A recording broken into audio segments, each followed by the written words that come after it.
Now, while people around the world are mourning the death of Pope Francis, unscrupulous cyber criminals are taking advantage to launch scam campaigns using fake images of the late pontiff. Joining us now is Seamus McCrory, I beg your pardon, country manager at Checkpoint Software. Seamus, good afternoon. Good afternoon, Alexis. How are you? I'm very good. Thank you so much for joining us. Look, it's not unusual. You and I have been looking at scams for a very long time, but it's not unusual for major events around the world, whether they be catastrophes or events of celebration, are jumped upon by criminals. What have they been doing this time? Sadly, we often see this, as you mentioned, following large events, either good news or bad news. On this occasion, they have been manipulating images of the Pope Francis, showing that he is still alive, ones with oxygen masks on him, all very disturbing and generated to create engagement and for people to react to. I think what a lot of people find difficult to understand, what's the purpose of doing this? You say generate interaction.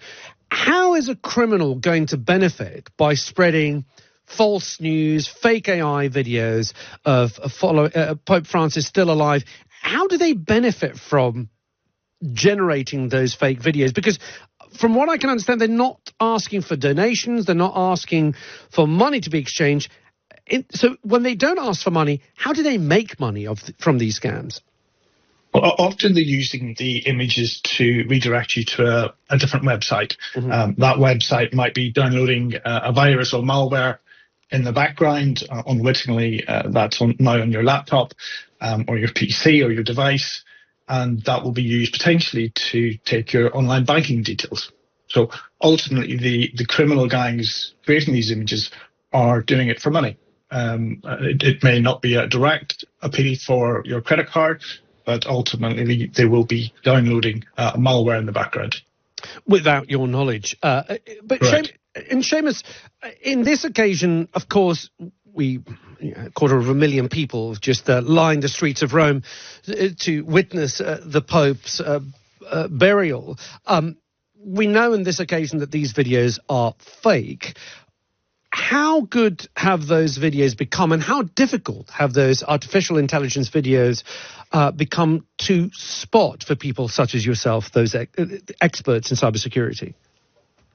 I think the use of AI has driven the quality is probably the wrong word, Alexis, but the quality of these videos and images to really be very, very good. Where a few years ago, they were obviously a cut and paste and you could spot them quite quickly. With the advent of AI and the use of AI, these videos are becoming very real. And people are curious. Often after major events, there is a vacuum of information and people are interested and do click through things. What advice are we giving to consumers, people who are simply scrolling through, look at a video and think, hang on a minute, what is this, and want to investigate further? What's your advice? Probably a number of things. Main thing is make sure that your browser and your phone, is, in the case of you're using Apple, your iOS is up to date so that it has a security built in. Make sure you're not resharing this information, so please don't click and share.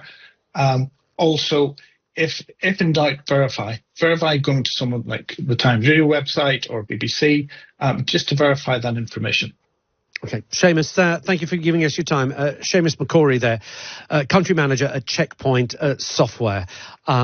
Even out of curiosity, I just wouldn't risk clicking on any of those links because of what Seamus described there, the possibility that malware, malicious software will be downloaded on your device because you have been curious. You have been curious. You have been curious. You have